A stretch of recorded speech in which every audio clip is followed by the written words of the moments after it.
Kanina ka pa inaaway mo ko lagi. Sorry po, Your Honor.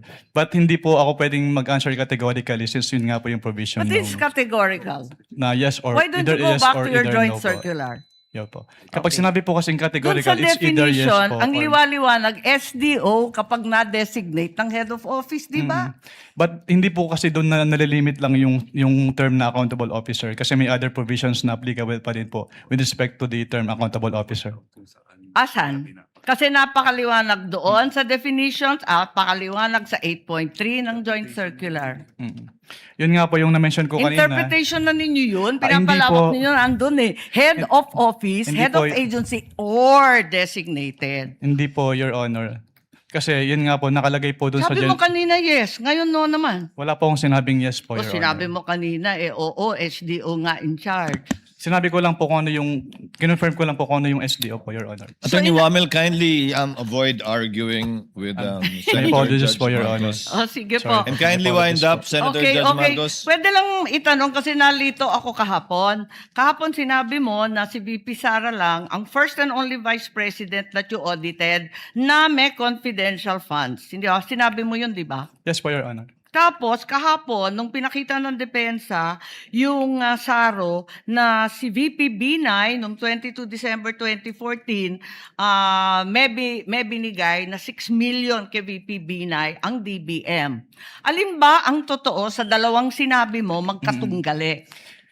Yung pinakita po kahapon ay special allotment release order po. Ano. So nagkakaroon po ng special allotment release order kapag Alam merong... ko kung ano ang SARO, matagal na, tumanda na po kami sa Yes po. gobyerno. Pero hindi po kasi yan niliquidate sa ICPAO. So we wouldn't know if it was Hindi, used or pero not. klaro, may katibayan na hindi kaisa-isang VP, si VP Sara. Your Honor, since hindi po nagsabit ng liquidation, Teka. hindi din po... Teka, nandun ka na sa ICBAO noong 2014, sabi mo, di ba? Yes po. O kaya nga, Opo. o di kahit si VP Binay may confidential funds, the only VP audited was VP Sara. Ganun ba yun? Since si VP Sala lang po yung nagsubmit ng liquidation. Pero Ba't hindi mo alam? if I may clarify po. Ba't hindi Wind mo up. alam? Nandun ka na noong 2014. Dapat Opo. alam mo yun eh. If I may clarify po, Your Honor.